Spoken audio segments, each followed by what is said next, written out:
Ca Mâu Ni Phật. Nam mô Bổn Sư Thích Ca Mâu Ni Phật.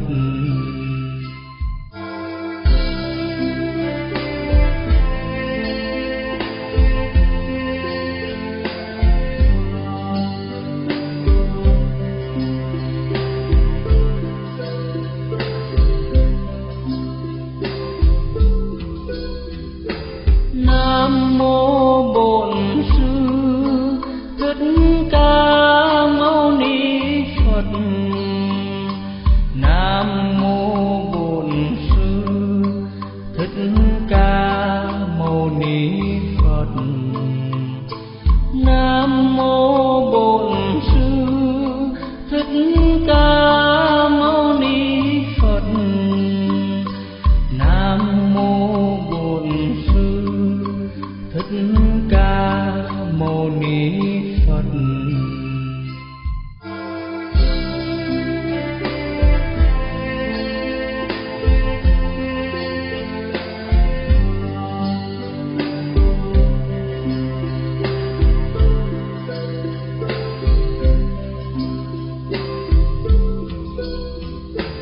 Nam mô Bổn Sư Thích Ca Mâu Ni Phật.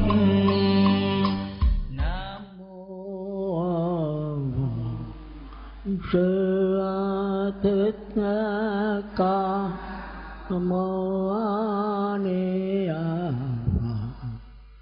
Nam mô Bổn Sư Thích Ca Mâu Ni Phật.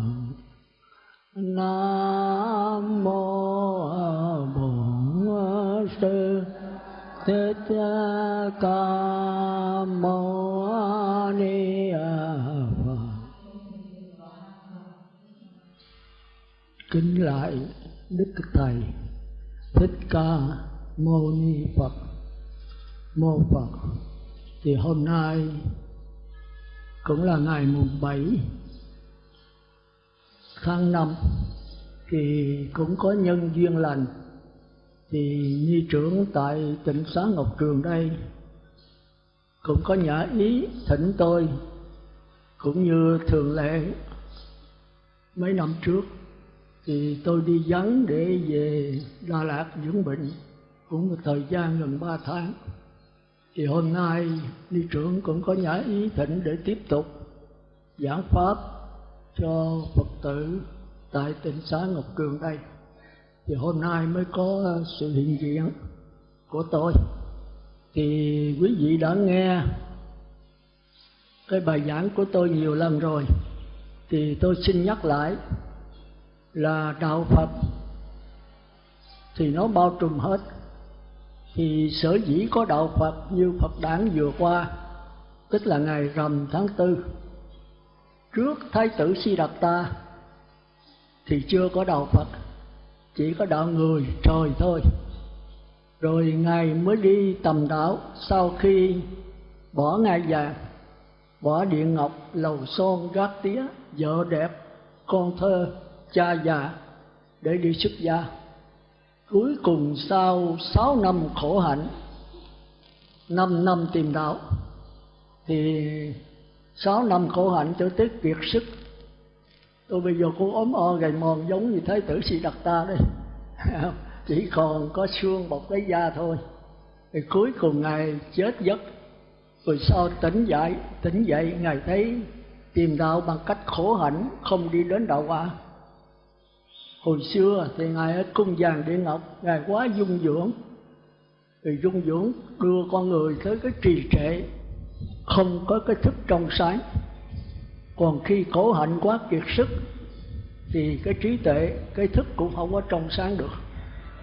Cuối cùng Ngài mới tìm con đường trung đạo, tức là cái bài pháp đầu tiên, chuyển pháp luân của Ngài đó là ở con đường trung đạo, không thái quá mà cũng không bất cập, tức là 10 giới cấm, cái nền tảng của đạo Phật. Thì ở đây Tôi đã yêu cầu quý vị trả về 10 giới cấm đó rồi, nhưng mà ở đây trả có 5 giới thôi. Đúng ra 5 giới thôi, 5 cái sau là 5 cái hạnh. 5 giới là một, không sát sanh, đó là không làm điều ác mà phải làm điều lành. Cái giới sau là rất khó giữ. Đây là cái hạnh kiểm, cái tư cách của một người xuất gia. Người cư sĩ không có giữ cái này được. Thành ra đây là cái nền tảng của đạo Phật. Đạo Phật còn thì 10 giới còn, mà 10 giới mất thì đạo Phật phải mất cả vợ con người khác thì cũng kẹt đấy. Còn nói dối mở ít thôi, nói dối quá nặng cũng ở tù thôi, có thể đi tới tử hình đấy. Thành ra mấy cái giới là rất dễ giữ, vì hại mình hại người. Còn cái hạnh thì quý vị không có hại ai hết á. Tôi ngồi ghế xích đu, tôi hút thuốc, tôi bà chữ o thì cũng không ai nói gì tôi được. Nhưng mà với cái mặt cái áo này, cái đầu trọc mà làm vậy là giống người cư sĩ á, giống người thế tục thôi. Thành ra tôi làm thì không có hại ai hết. Nhưng mà cái tư cách người tu và tôi không thể đi đến quả thánh được, nó chướng ngại cho con đường thánh quả. Thì thôi chúng ta nói sơ thôi. Thành ra đạo Phật đó, sau khi mà Thái tử Siddhartha thấy rằng con đường trung đạo là đi đưa xác thân thôi, còn cái tâm làm sao đi tới niết bàn, thì cái tâm của chúng ta có 5 thôi. Trong cuộc đời có 8 khổ, thì quý vị cũng trả hết rồi đó, thì tôi bắt trả lại đấy. Mấy cái đó là cái nền tảng mà người Phật tử phải nằm lòng. 5 giới cấm không làm, 5 điều lành phải làm. Và cái tiến trình tâm của con người mình đó, một là sắc thân, 2 là cảm giác, 3 là tư tưởng, 4 là ý chí, 5 là lại gia, tức là kinh nghiệm, kiến thức, ký ức của chúng ta xuyên qua cái xác thân 6 căn này. 1 là mắt, 2 là tai, 3 là lỗ mũi, 4 là cái lưỡi, 5 là cái thân, 6 là cái óc. 6 bộ phận này phải qua cái tiến trình 5 quẩn. Tức là có cái sắc thân là sắc thôi, từ thọ, tưởng, hành, thức, hoàn toàn thuộc về tâm. Thì ở đây chúng ta thấy là chúng ta phải hiểu cho rõ đấy. Tôi thấy và trả như vậy chứ quý vị trả bài có nhiều rất thuộc, nhưng mà hỏi lại là không biết gì hết. Học để trả cũng như là trả quỷ thần thôi. Có người rất thích trả bài, hồi trước thì trả không được, tới chừng mà cái máy nó nổ rồi thì đèn nó không tắt, nhận nút nó cũng không tắt nữa. Nhưng mà hiểu cho rành, nghiền ngẫm cho thấu đáo, lấy cái thí dụ trong cái cuộc sống sắc thân của mình thì quý vị làm không được. Thành ra hôm nay tôi phải lặp lại, tôi giảng cách khác. Tôi thấy là mấy cái kỳ giảng tôi nói thất bại. Chẳng những thất bại ở đây mà cả Vĩnh Long Tăng Ni cũng thất bại, cũng giống như quý vị à. Tôi nói bây giờ Tăng Ni với cư sĩ giờ tôi không muốn dùng cái chữ đó, nhưng mà phải dùng thôi. Làm biến, không phải nói làm biến. Mà đạo Phật thì lấy cái tinh tấn là gốc, không tinh tấn là không đi tới đạo quả được. Chúng ta thấy 7 phẩm trợ đạo, trong 7 phẩm trợ đạo mà tinh tấn chiếm hết 9 phần, 9 lần. Còn Tăng Ni cư sĩ bây giờ lấy cái ngược lại cái tinh tấn là cái gì? Cái làm biến. Làm biến dữ lắm. Học bài thì muốn trả cho thuộc vậy thôi, chứ còn cái thực hành vào cuộc sống này không có. Mà đạo Phật là đạo sống, đạo thực hành chứ không phải đạo để trả thuộc lòng. Rồi thực hành ở đâu? Thực hành qua mắt, qua tai, qua mũi, qua lưỡi, qua thân, qua ốc. Sống làm sao mà thấy rõ cuộc sống này, đừng có nhiễm ở trong đó, đừng có dính mắc nữa. Mà như thế nào là thấy rõ? Thì hôm nay tôi muốn nói về vấn đề đó. Là quý vị phải đi vào con người quý vị qua cái sự hướng dẫn của tôi. Thì tôi thấy hồi đó tôi học sư phạm đó, thì bây giờ chắc phải trở lại mẫu giáo đó. Nghĩa là đi từ chút quý vị thôi. Phải trả mắt, do duyên con mắt, do duyên sắc trần có hiện nhãn thức, do duyên lỗ tai, do duyên trần thinh trần phát hiện nhĩ thức, do duyên lỗ mũi, do duyên hương trần phát hiện ra tỷ thức. Do duyên cái lưỡi, do duyên vị trần phát hiện ra thiệt thức. Rồi do duyên sắc thân, do duyên xúc trần phát hiện ra thân thức. Thì 5 cái này đó thì chúng ta phải học cho rành và giải thích cho rõ. Ví dụ do duyên con mắt thì con mắt đây là chúng ta kêu là căn. Mà khoa học thường kêu đó, mấy vị đi học đâu nói căn, mấy vị không biết đâu, mà nói sinh lý là quý vị hiểu. Rồi do duyên căn con mắt tiếp xúc với trần là sắc. Mà sắc nói trần thì quý vị không biết là cái gì, mà nếu nói theo khoa học rồi thì kêu là vật lý. Rồi giữa sinh lý và vật lý quý vị cũng không phân biệt được, và đạo Phật là phải phân biệt cho rành. Nó là nằm trong con người mình mới phát hiện ra nhãn thức. Mà nhãn thức là cái gì? Nhãn thức là tâm lý, là do duyên con mắt sinh lý tiếp xúc với sắc trần là vật lý. Người mình có địa ngục, có ngạ quỷ, có súc sanh đầy đủ trong đó. Để mình dính mắc vào cái nào thì chết đầu thai vào cảnh giới đó. Quý vị thấy nó ghê gớm vậy đó. Mà từ xưa giờ quý vị đâu có hay biết gì. Bữa nay phải rành. Mỗi khi mình tiếp xúc với sắc trần, con mắt mình tiếp xúc, mà sắc trần là cái gì nữa, cái gì cũng phải hiểu. Rồi sau tôi bắt trả bài kỳ trúc đó.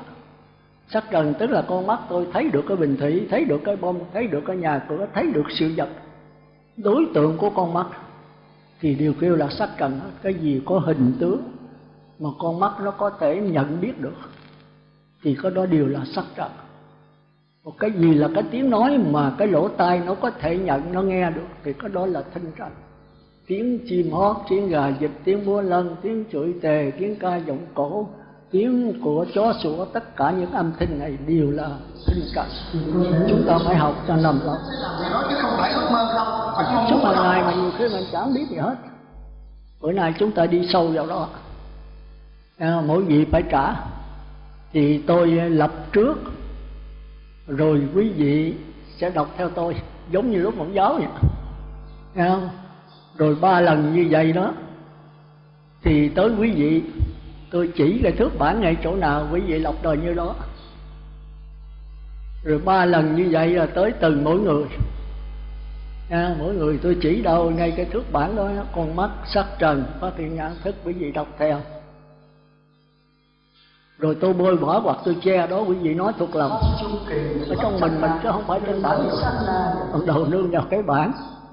Rồi sao quý vị nhìn con mắt mà là tiếp xúc sắc trần là chung quanh. Nào con mắt là căn, tức là sinh lý. Sinh lý là địa ngục hữu gián, còn sắc trần là địa ngục vô gián. Thành ra sinh lý là có sự sống mà chưa có cái biết, còn vật lý là không có sự sống mà không có cái biết luôn.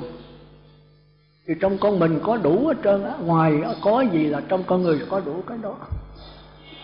Nếu quý vị sống với con mắt thì quý vị đang là ở địa ngục hữu gián. Thì ở sau này có cái bản gì thập điện diêm vương đó, ở ngay trong con người này. Quý vị coi vậy chứ quý vị đâu có biết cái bản nó đề cái gì. Thập điện diêm vương đó là của vũ trụ, thì nó phát xuất từ thập điện diêm vương ở trong con người mình. Không ai giải thích là quý vị không biết. Học cái đó rồi quý vị ra coi cái bản, quý vị thấy là trong mình có đủ hết trơn cái thập điện dương, 18 tầng địa ngục có cũ trong này hết. Để quý vị biết hiện tại mình có ở trong địa ngục đó hay không, mình có ở trong ngạ quỷ hay không. Thành ra tôi phải giảng rành, rồi quý vị phải trả thuộc lòng, rồi quý vị áp dụng vào cuộc sống. Ví dụ sẽ cho thí dụ như vậy mới tạm xong ạ. Mà không phải một người kỳ tới nữa là trả tiếp nữa. Chừng nào trên 2/3 tôi mới giảng qua 4 đường thiện, ít nhất là cũng phải gặp tôi 4-5 lần nữa, thì cái 4 đường ác này mới xong. Đây là cái lốt của mẫu giáo đấy, tôi là phải tập vậy đó. có lẽ tôi lên Vĩnh Long giảng 19 là tôi lên Vĩnh Long giảng thì chắc cũng tăng ni cũng phải bắt đầu ngũ giáo nữa. Tăng ni tôi thấy bây giờ cũng tệ quá, tôi lầm. Thì trước tôi lên tôi tưởng tăng ni trình độ cao quá, tôi bắt đầu giảng không ai hiểu cái gì hết. Thì tôi tập sự bữa nay là ngày đầu tiên á, tôi ngồi thiền ở Đà Lạt, tôi nghĩ bây giờ không biết cách giảng nào cho nó dễ hiểu. Tôi thấy mấy kỳ giảng trước nó thất bại, chỉ có một số ít là nắm được cái bài giảng của tôi, còn đa số là chẳng hiểu gì hết. Rồi sau này qua tôi bắt trả bài một số thích thì trả để trả nợ quỷ thần thôi, trả để mình có cái danh là mình thuộc bài thôi, còn chỉ chừng biểu cho thí dụ là cho không được. Và đạo Phật là đạo cuộc sống, chứ không phải là đạo trả bài, không phải là nói miệng, mà là cái sống của mình. Mình sống mà không dính mắc thì đó là đạo Phật. Còn sống mà biết là nó ác một cách lờ mờ không rõ, một cải sửa để giọt lên, thì đây là đạo người trời. Đạo này đã có 62 tôn giáo thời Đức Phật có rồi, nhưng mà đừng dính mắc thì chưa có tôn giáo nào có. Thì tôi sẽ giảng cái đó từ 4 đường ác cải sửa qua 4 đường thiện. Thì cái tu nó làm sao? Thì mình phải có thứ lốt. Tu phải có chỉ, có quán. Có chỉ là đè xuống, quán là quán vô thường, vô ngã, khổ đau, quán về duyên khởi hay là pháp, duyên khởi sát na, duyên khởi chu kỳ. Thì người trời chỉ quán được duyên khởi chu kỳ thôi, duyên khởi sát na là qua đạo Phật. Thì hai cái nó khác làm sao? Quý vị phải nắm được. Thì cái đó quý vị sẽ gặp tôi cũng 10 mấy 20 lần nữa. Bây giờ tôi giảng chậm thôi, đi mau để rồi quý vị không hiểu gì hết. Thà là ít là quý vị hiểu, hiểu vào quý vị áp vào dụng vào trong cuộc sống này. Rồi quý vị không thể qua đạo Phật được, không thể qua nhập lưu nhất vãng lai bất lai, vì cuộc sống bây giờ rất là khó. Muốn qua nhập lưu đó thì quý vị phải nhờ cái đức của chư Phật, nhất là Đứng Như Lai. Mà cõi đời này Đức Phật Thích Ca đã tịch diệt lâu 2000 mấy trăm năm rồi. Thánh Tăng thì cũng ẩn hết. Cõi này là cõi ác mà. Thánh Tăng ra thì nó cũng dứt thôi. Như sư trưởng mình đã quan ra giáo hóa có 3-4 năm là nó dứt thôi. Thì các ngài không có vua ủng hộ. Vua bây giờ Atula, mấy ông vua rồi bây giờ không có đạo đức, thì không ai ủng hộ cho đạo Phật, thì mấy vị Thánh Tăng phải chịu trốn. Hồi xưa Đức Phật đi giáo hóa chính ông vua ủng hộ. Vua Tần Bà Sa La nè, vua A Xà Thế nè, nhiều ông chính ông vua. Rồi đi tới đâu được vua chúa ủng hộ, mà vua chúa ủng hộ thì ai dám đụng tới ngài. Thành ra đó chư tỳ kheo nói không, phạm giới là ông vua không dám xử, chỉ có Đức Phật giáo hội mới xử thôi. Một khi mà Đức Phật trục xuất rồi đó thì ông vua mới gửi vô, nó thuộc về dân của vua. Còn giáo hội tỳ kheo đó của Đức Phật. Chúng ta thấy ông Vô Não đó, ông giết 999 người. Vua Ba Tư Nặc tìm gặp ông để mà giết ổng. Thì bao nhiêu quân lính rượt ở bắt ổng chạy vô rừng. Ổng giỏi lắm, nghề giỏi lắm, con của quốc sư mà. Mà ổng leo trên cây rồi lính bao nhiêu vô ổng bắn chết hết. Cuối cùng ông vua phải cho lính rút trở ra, bao ổng dứt lương thực ổng để mà ổng ra đặng mà giết ổng. 4-5 năm trời không bắt được ông giết tới 999 mạng người dân. Rồi cuối cùng Đức Phật phải độ ổng, nó dài lắm nhưng mà tôi nói sơ thôi. Rồi muốn sắp sửa giết mẹ Đức Phật mới vô thì Đức Phật mới độ ổng. Đức Phật biết ổng hồi xưa là một vị tỳ kheo, nhưng mà phạm giới gì đó tôi không nhớ, thì bây giờ mới bị sa đọa như vậy. Ông giỏi mà dân cũng giỏi, còn bị cái ông thầy ngoại đạo á, tức là dạy võ cho ông rồi có bà vợ đẹp, bà vợ mới mê ông Vô Não này, rồi không được mới đổ thừa, thì ông chồng mới dùng bùa chú để đánh ông vô não này. Thành ra Đức Phật mới đi cứu. Thì sau khi Đức Phật độ được ổng rồi, câu chuyện hay lắm ạ, nhưng mà không có thời giờ. Nó độ ổng về rồi đó thì ổng tu có mấy tháng trời đắc quả La Hán. Thì ông vua khổ não quá, mà Đức Phật độ rồi mà ông vua không hay, mấy tháng rồi ông đắc quả La Hán rồi, ông vô cái thấy một vị A La Hán đi vô gốc cây, đi xuyên qua gốc cây rồi đi trở ra, đi xuyên qua gốc cây nữa. Ông vừa đứng lại coi, ông này lạ quá, sao mà thần thông gì hay quá vậy. Cây đi vô đụng đầu lỗ đầu, ông đi vô cây rồi ông qua bên kia cây, cái cây cổ thụ to. Mà không ngờ ông đó là ông vô não. Giờ cạo đầu coi không có biết. Thì vua Ba Tư Nặc mới vô lễ Phật. Thì vua Ba Tư Nặc lo lắng tiều tụy. Đức Phật hỏi sao bữa nay bệ hạ thấy đại vương thấy là bộ tiều tụy quá vậy. Ông nói tôi lo có một cái thằng vô não nó giết 999 người mà tôi bắt nó 4-5 năm nay bắt không được. Đức Phật biết rồi, ngài mỉm cười. Rồi nếu bệ hạ bắt được thì bà làm sao? Nói tôi sẽ xử tử hình lắc nó từng miếng thịt để trả thù cho mấy người thần dân bị nó giết. Rồi Đức Phật hỏi nếu mà nó đi tu bệ hạ nghĩ gì sao? Ông mừng quá, nếu nó đi tu thì Trẫm sẽ tha nó. Nếu nó vào giáo hội của Đức Thế Tôn thì Trẫm sẵn sàng tha cho nó. Thì lúc bấy giờ Đức Phật mới mỉm cười. Bệ hạ nghĩ vậy phải không? Bây giờ cái ông tỳ kheo mà ngồi kế bệ hạ đó chính là ông vô não đấy. Ông nghe nói ông giật mình, ông mới thụt tay vào cái gương, ông thuốc cái gương người ta. Ông nói đâu. Thì ông ngồi cách nhà vua có 2-3 thước à. Cũng là vua rồi quỳ lễ ở giữa, thì ông vô não ngồi bên. Thì nói một vị mà A La Hán mà đi xuyên qua gốc cây bệ hạ thấy đó chính là vô não đấy. Ông nói trời, vô sức vào bao lâu mà đắc quả vậy? Thì nói có mấy tháng trời thôi.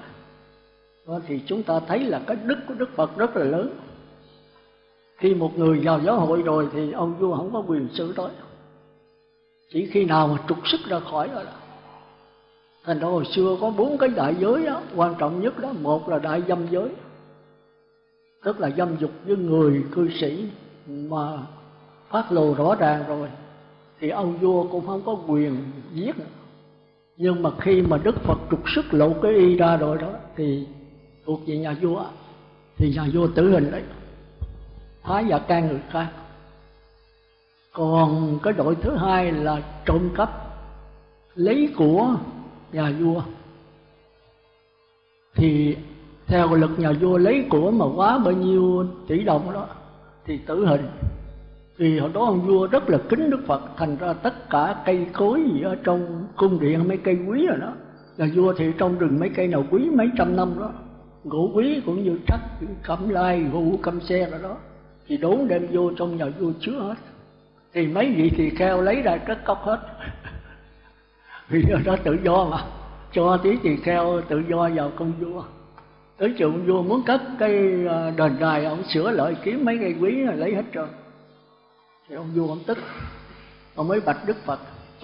Đức Phật mới hỏi nếu bệ hạ vậy thì bệ hạ xử làm sao? Thì nói trên bao nhiêu tỷ đồng đó thì tử hình. Đó, thì đó Đức Phật mới họp hết chư tăng, nếu mà sao mà lấy đồ của vua nó mà không xin phép mà trên cái số đó nó thì trục xuất ra khỏi giáo hội. Và từ đó ông vua mới bắt đầu xử chứ còn ở trong mang y tỳ kheo là ông vua không dám đụng tới. Thì chúng ta thấy là cái đức của Đức Phật rất là lớn. Thôi giờ chúng ta trở lại vấn đề. Thành ra hôm nay kêu là mạt Pháp là chỗ đó. Một Đức Phật ra đời đó thì cái cõi Sa Bà này nó là mấy người nó lặng rồi thì cái đêm tối mờ không có trăng sao. Thì chúng ta tu là chúng ta quờ quạng, sờ soạn đi tìm Niết Bàn thôi. Thì bây giờ đó là tôi 40 mấy năm, tôi muốn tìm hiểu coi Niết Bàn như thế nào thì cũng nhức nhối đấy. Nhưng mà khi tìm hiểu rồi mà muốn chứng đắc rồi chúng ta thấy khó khăn đấy, khó khăn đấy. Chứ hồi xưa là tôi nói thật là tôi không có tin pháp môn tịnh độ, không có tin. Bởi vì nó rất là khó hiểu. Nhưng mà khi tôi qua duy thức rồi, thế giới của, bởi vì Đức Phật sau khi chết rồi đó Thì A Nan hỏi Ngài sau khi mà Thế Tôn chết tụi con lấy ai làm thầy? Thì nói các con lấy Pháp làm thầy. Tất cả chư Phật cả đến ta cũng lấy Pháp làm thầy. Mà Pháp là gì? Pháp tức là Pháp duyên khởi, Pháp chu kỳ và Pháp sát na. Duyên khởi sát na và duyên khởi chu kỳ. Thì chu kỳ dễ hiểu thôi. Chu kỳ là các nhà khoa học giảng rất rành. Đó là tính cách, khoa học kia là điều kiện. Do duyên con mắt, do duyên sắc trần thì nó mới phát hiện ra cái nhãn thức. Do duyên nhãn thức mới phát hiện ra nhãn xúc. Điểm gặp gỡ của ba pháp này căn trần thức mới nhãn xúc. Do duyên xúc mới có thọ, do duyên thọ mới có ái. Thì tất cả cái này nhân duyên hết. Do duyên cái hột bình bát mới có cây bình bát. Cây bình bát mới có trái bình bát. Thì cái quả đó là cái nền tảng của đạo Phật. Thì cái này học sinh Phật tử dễ hiểu thôi. Cái này phải có thầy, có người giảng thì chúng ta hiểu được. Nhưng mà đó không phải là đạo Phật.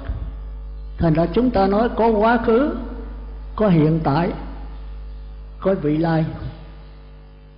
Quá khứ là cái nhân, hiện tại là cái quả, và vị lai là cái quả của cái nhân hiện tại. Thí dụ quý vị gieo hột bình bát thì hiện tại là hưởng được cây bình bát và trái bình bát. Cái đó kêu là duyên khởi chu kỳ. Rồi hiện tại quý vị không chịu bình bát, quý vị có thể chuyển nghiệp. Thành ra quý vị thường nói bạch sư nghiệp con nặng lắm. Hỏi sao lúc này không đi nghe Pháp, sao mà lúc này không ăn chay nữa? Nó có nghiệp con nặng lắm. Gia đình con khảo đảo, mẹ con khảo đảo, chồng con khảo đảo, mấy đứa con nó xì ke ma túy nó khảo đảo. Cái nghiệp con nặng lắm sư, con không đi nữa được. Rồi tôi hỏi nghiệp là gì? Nó nặng bao nhiêu ký? Cô bán cái nghiệp cho tôi đi. Cái hiểu lầm này nó nguy hiểm. Cái gì cũng đổ thừa nghiệp hết. Mà như vậy là sư nói không có nghiệp hả sư? Tôi không phải nói như vậy. Nghiệp thì dĩ nhiên phải có rồi.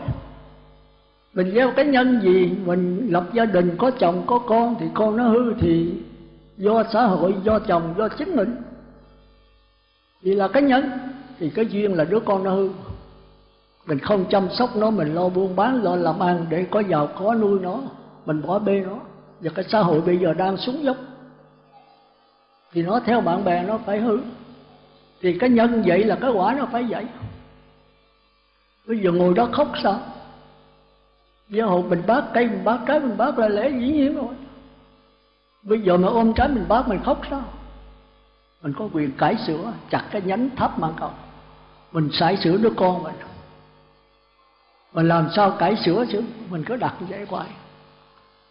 Mình nếu có khả năng thì mình cải sửa, không khả năng thì còn mấy sư cô, mấy sư, mấy thầy nữa. Mà nếu muốn dạy cho con nghe thì mình phải đi làm trước. Mình không giữ giới, mình hư đốn, mình kiểu nó làm đi tu nó ăn chay, nó làm sao ăn được. Mình muốn khuyên nó ăn chay mình phải 10 ngày hoặc là chay trường. Mình muốn dạy nó giữ 5 giới thì mình phải 8 giới hoặc là làm sư cô. Còn bây giờ con có 5 giới dạy nó làm sao nó nghe sư? Thì con mấy sư cố. Còn các sư nào có đức, phải có đức thì tất nhiên cảm hóa người ta dễ dàng. Đạo Phật không phải là giảng pháp hay nha, nên nhớ chỗ đó. Như tôi giảng pháp hay mà tôi không thực hành là tôi nói không ai nghe hết. Cái thân giáo mới là quan trọng. Tôi khuyên quý vị ăn chay trường thì tôi chay ngọ. Tôi khuyên quý vị giữ 5 giới 5 cái hạnh thì tôi cũng phải 250 giới. Mà không phải chịu giới là thọ không, mà phải giữ trong cuộc sống của mình. Cho tới quý vị thấy được cái con người đó là quý vị cảm mến ngay. Mà khi cảm rồi dạy đâu là quý vị nghe đó. Quý vị không phải sợ tôi, mà là quý vị kính tôi. Thì cái kính nó mới bền, còn cái sợ nó không bền. Sợ là ai mà không sợ công an, Tôi không sợ nó bắt đánh mình chết luôn, nhưng mà trước mặt thì sợ, sau lưng thì chửi. Thì đó Phật tử nói tôi mà. Còn con nó không có sợ sư đâu, mà nó rất kính sư. Con nói nó không nghe. Con thưa công an bắt nhốt nó rồi bỏ ra, con vô bắt cóc bỏ dĩa thôi. Mà nó gặp sư 1-2 lần rồi bắt đầu nó bỏ. Chỉ kèm ma tí uống rượu gì nó bỏ. Con hỏi mày sợ sư hả? Sao công an mày không sợ? Nó nói công an con sợ, chứ sư con không sợ, con kính. Con kính cái hạnh, cái đức của sư đó, mà con thực hành theo. Thì chúng ta thấy Đức Phật đó mà có ai sợ Ngài đâu. Mà Ngài nói vua chúa cũng phải nghe theo. Mà vua chúa mà nói không nghe là nó tử hình đấy. Đức Phật có tử hình ai đâu, chưa hề chửi nữa chứ đừng nói là tử hình. Thế mà ai cũng nghe hết. Thành ra Ngài nói cái gì Ngài sống theo cái đó, Ngài sống cái gì Ngài nói theo cái đó. Và tất nhiên mình phải có hiểu biết đúng đắn. Cái hiểu biết đó tức là tiến trình của 5 quẩn. Không làm điều ác, phải làm điều lành, đó là sắc thân. Tiến trình của 5 quẩn đó là rửa cái tâm trong sạch. Mà nếu cái tâm muốn trong sạch thì cái thân phải thanh tịnh, phải giữ giới cho kỹ, mới thực hành cái tâm được. Thành ở đây tôi giảng có đầy đủ rồi, nhưng mà chưa có rõ ràng, chưa có đi sâu vào. Bữa nay tôi bắt đầu đi sâu vào. Đi sâu vào 5 giới không làm, 5 điều lành phải làm, cái gì đã trả rồi. Tiến trình 5 quẩn cũng trả rồi. Mà tiến trình 5 quẩn quý vị chưa có hiểu sâu. Sắc quẩn là căn với trần, với cảm giác và tư tưởng. Căn là sinh lý, là địa ngục hữu gián. Trần là địa ngục vô gián. Cảm thọ là ngạ quỷ. Rồi ý thức là súc sanh. Mấy cái này nằm trong sắc quẩn, chưa có qua thọ quẩn đâu. Mà sắc quẩn là cái gì? Quý vị phải nắm cho vững. Sắc quẩn là sắc thinh hương vị xúc pháp, tức là sắc tài danh lợi ăn uống ngủ nghỉ, là cái cuộc sống hàng ngày của quý vị. Quý vị đang sống trong địa ngục ngạ quỷ súc sanh Atula. Mà nếu quý vị dính mắc trong đó là quý vị hiện tại đang là ngạ quỷ súc sanh. Cái gì đâu có biết. Chính cái không biết này đó là cái đau lòng của Thái tử Siddhartha sau khi tìm đạo. Thành ra Ngài mới giảng Pháp mà đi 49 năm, thì giảng biết bao nhiêu. Bây giờ mới còn lưu lại kinh sách đó, bây giờ có đố ai mà coi cho hiểu. Nếu quý vị không xuất gia, không rỗi rảnh, không ngồi thiền một thời phải 7-8 tiếng, thì mới có thì giờ mà đi sâu vào cái con người của mình. Tôi không tài hơn quý vị đâu, tôi nói thật á, tôi cũng ngu si á. Nhưng mà tôi có một cái duyên là tôi rảnh hơn quý vị.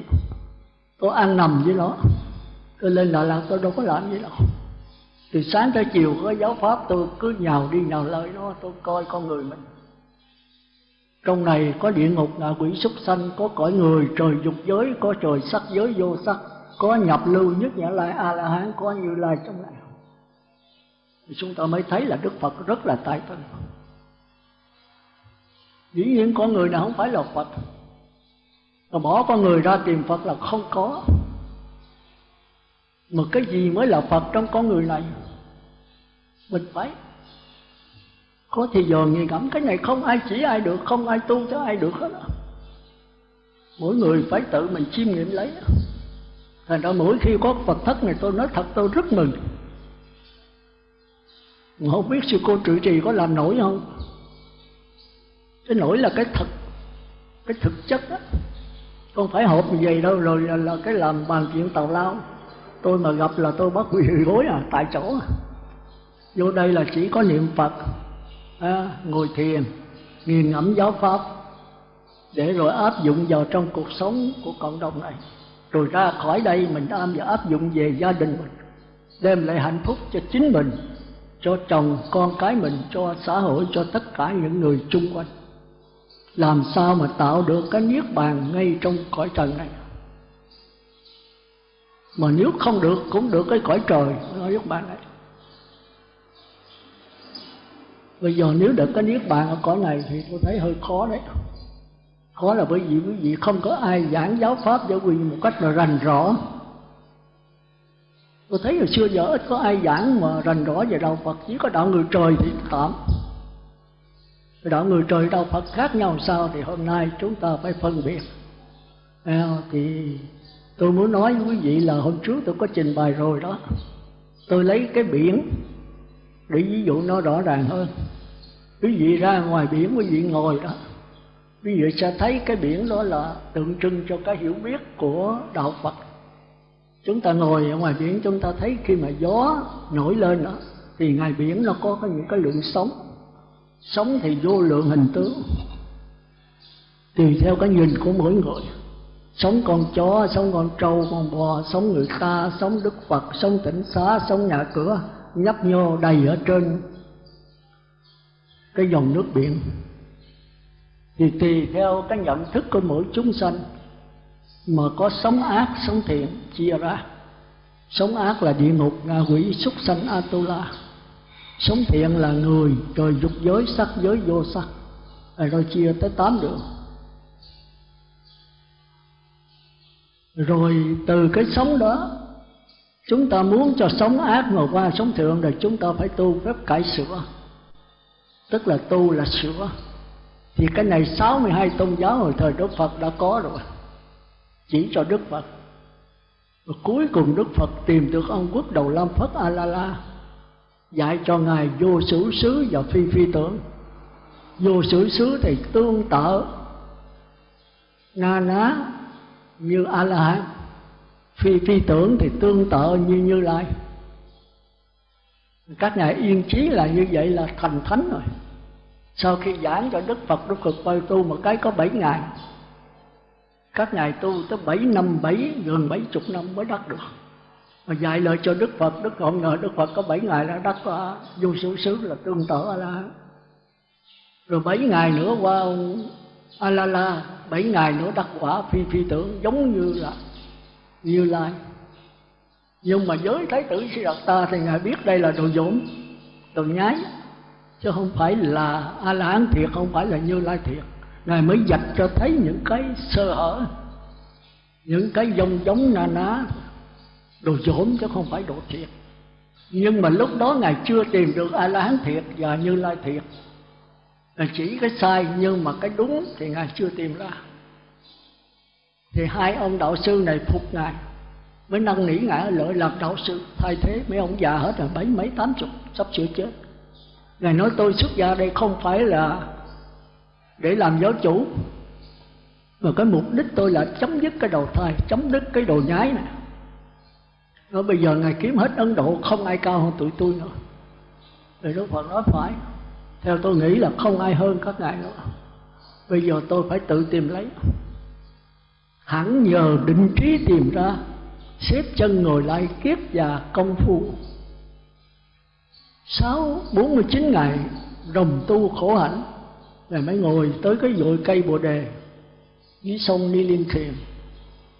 Thì sau tới đó rồi ngài thấy là ngài kiệt quệ, ngài chết giấc, tới chừng ngài tỉnh lại, ngài thấy hồi đó mình làm thái tử thì mình hưởng sung sướng quá. Thành ra Đức Phật mới nói là mấy vị phải cố gắng giữ 8 giới đó, là không có hưởng nữa. 5 giới thì coi như người đời thôi, rồi 8 giới là không người ghế cao nằm gì đâu. Cái này là khoái nhất. Rồi ngoài tôi cũng khoái cái đó. Tôi thấy giờ mấy thầy, mấy sư cô cũng khoái đó. Làm ghế nệm cái ngã lưng ra sau, xích đu cà lắc, nó êm vô cùng. Và cái đó là Đức Phật cấm đó. Mấy ông tiên thì được, mấy ông trời bà trời thì được, mà bắt đầu là 8 giới là cứng rồi đó, kỹ rồi đó. Nằm cái nó êm quá thì ngủ thôi. Còn ngồi thiền là phải thẳng lưng, ngồi kiết già. Bây giờ quý vị thấy là trong văn hóa Phật giáo không có ai ngồi kiết già được hết. Bán già cũng không có mà ngồi bà già. Tôi thấy mấy hình chụp ở trong giáo Phật giáo, tôi có mỗi 1 tháng 2 kỳ. Tôi thấy đạo Phật mất Tại sao bắt buộc phải ngồi kiết già?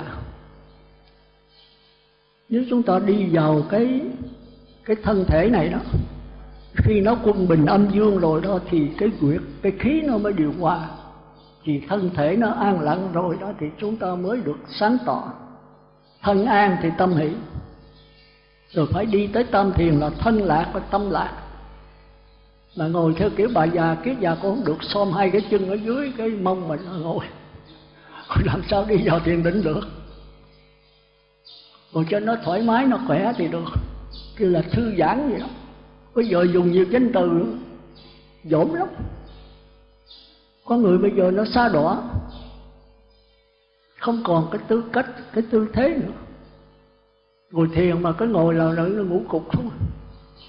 Thành ra cái ăn uống bây giờ quý vị khó mà tu lắm. Tôi mà vô tổ chức Phật thất về là tôi ăn uống là tôi cử dầu, bột ngọt, đường.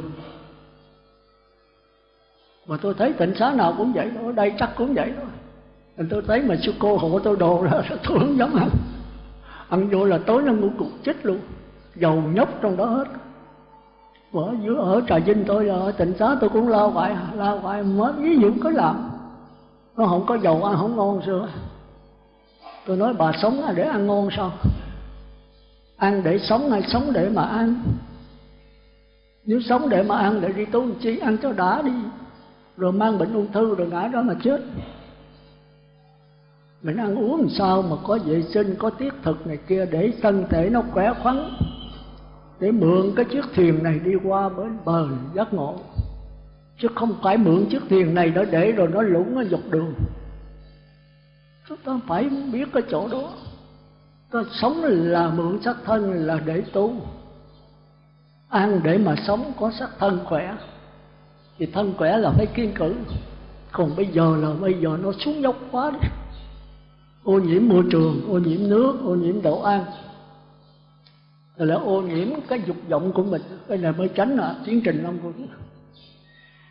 Bây giờ nó đầy đủ tiện nghi, chúng ta hưởng thụ không à? Hưởng thụ nhiều rồi làm sao tu? Nhất là cái internet, cái gì đó, nối mạng, nối gì đó. Bây giờ cả người tu cũng tối ngày bận rộn cái đó, rồi sang đĩa nữa. Mình có một cái đĩa lớn nhất đấy, mà không nghe.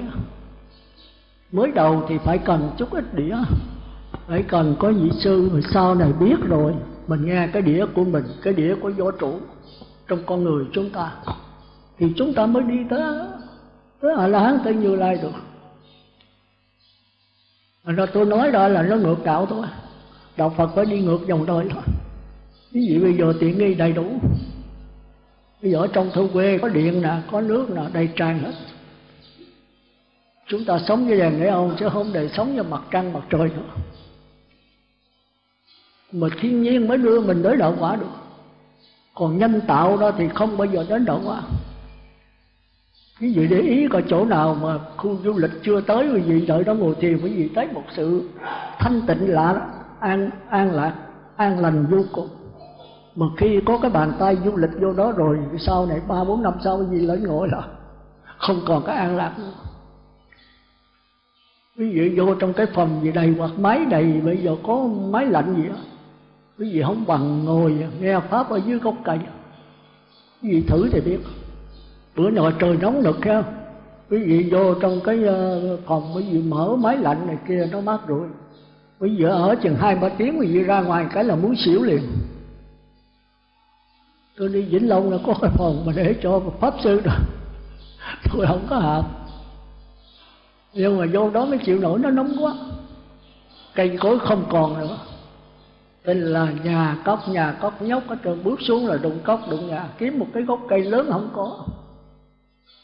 Còn với do Trà Vinh tôi thì tôi mệt quá, tôi chạy với cái vườn trúc của tôi, có 20-30 cái bụi trúc đó.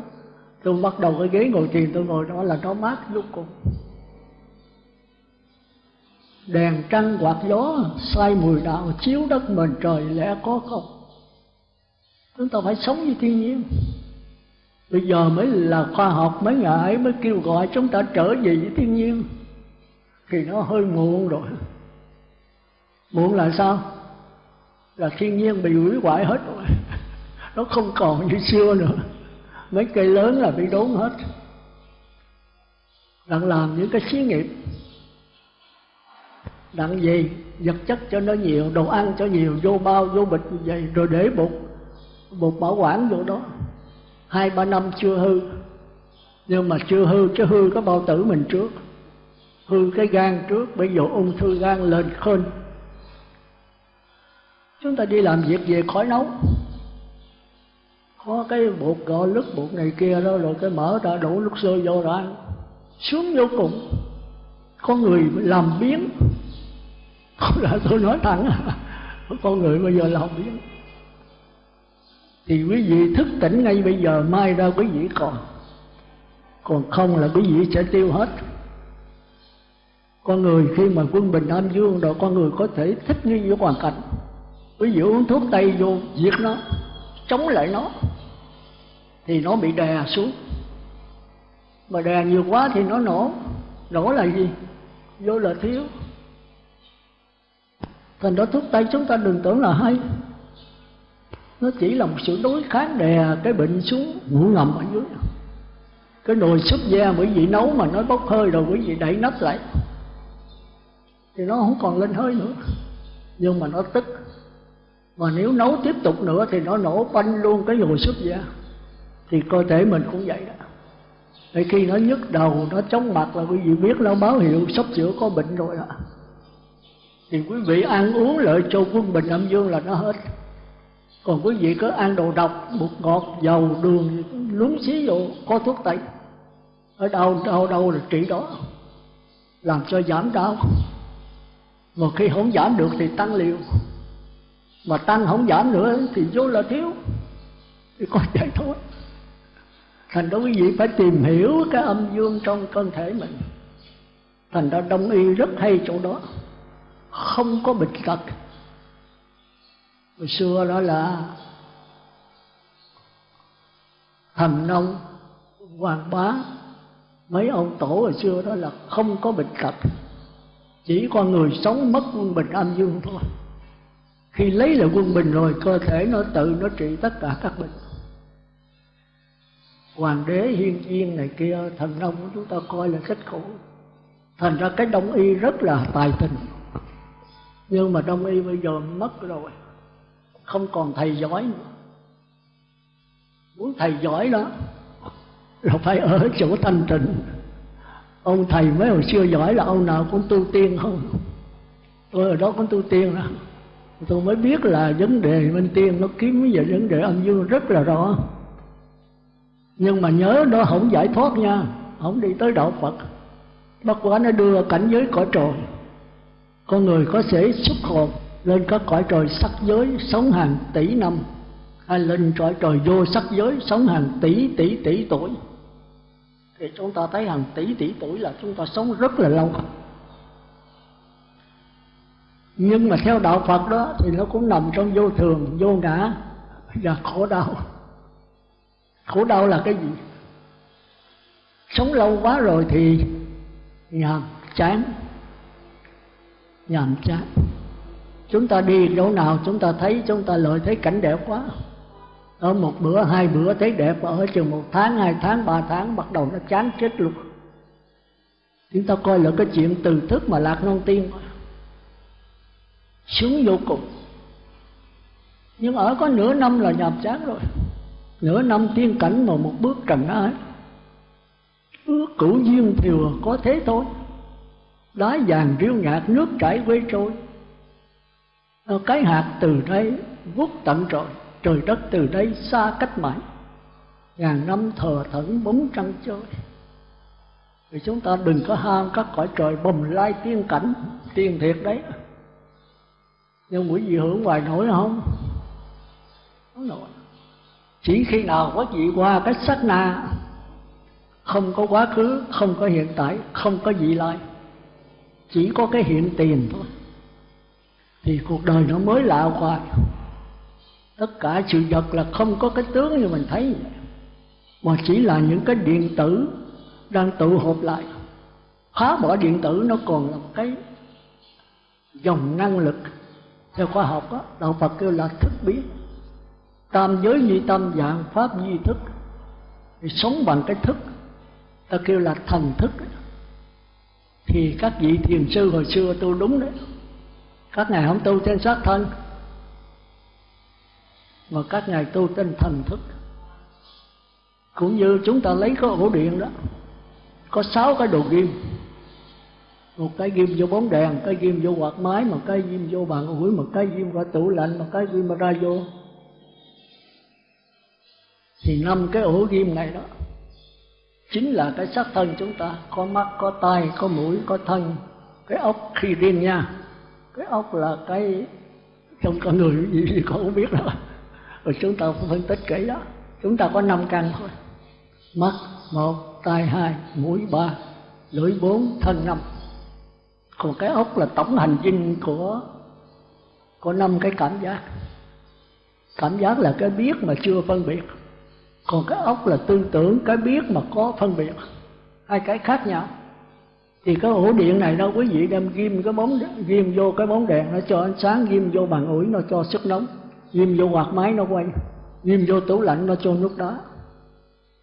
Nhưng mà trong đó có một cái luồng điện linh hồn thôi. Thành ra quý vị còn không để ý cái đó. Tôi hỏi quý vị, đưa cái tay quý vị thấy không? Nó bà sư thấy bằng gì?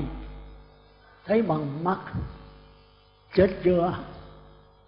Tôi nói quý vị nghe không? Dạ sư nghe bằng cái gì? Nghe mà lỗ tai con nít nó còn biết nữa sư. Phải rồi, con nít nó cũng biết nữa. Mà ông già 80 tuổi chưa chắc là biết. Ở đây quý vị có nào có nghe qua biết, còn không nghe chưa chắc quý vị biết. Ông sư nói cái gì kỳ hả? Thấy bằng mắt, nghe bằng tai, ngửi bằng lỗ mũi, nói bằng cái miệng, đi bằng cái chân. Rồi xưa giờ nói vậy. Ví dụ Phật có ra đời không có ra đời nó cũng vậy đó. Đạo Phật không phải vậy đâu. Chúng ta đi sâu vào đó. Thì có cái bóng đèn mà ghim vô điện thì nó cho ánh sáng có bóng đèn. Chúng ta thấy dễ dàng. Quạt máy này mà ghim vô thì quạt máy nó quay là có quay của quạt máy. Phải không? Rất dễ hiểu. Nhưng mà do hiểu như vậy chúng ta mới đau khổ. Cái đau khổ nó xuất hiện từ cái hiểu biết sai lầm. Đức Phật đến để cải chính cái hiểu biết mình cho đúng đắn. Hiểu biết đúng đắn mà phải toàn diện. Thì cái này gọi là đạo Phật. Còn cái hiểu biết sai lầm là cái hiểu biết mà lờ mờ. Thì đạo Phật thường dùng cái gì? Cái danh từ minh là sáng, vô là không sáng. Cái hiểu biết lờ mờ. Chính cái lờ mờ này đưa mình vào dòng sanh tử luân hồi. Thì hôm nay tôi muốn nói về cái lờ mờ đó trước. Thì tôi thường ví dụ đó là 4 đường ác giống như những cái lượng sống ác. Bây giờ cải sửa những lượng sống ác xấu này thành lượng sống tốt thiện. Mà cải sửa cách mấy thì nó vẫn là sống thôi. Bỏ cái xiềng cây, xiềng sắt, giờ thay thế cái xiềng vàng, xiềng bạc thì nó có giá trị hơn đấy. Nhưng nó vẫn là xiềng thôi.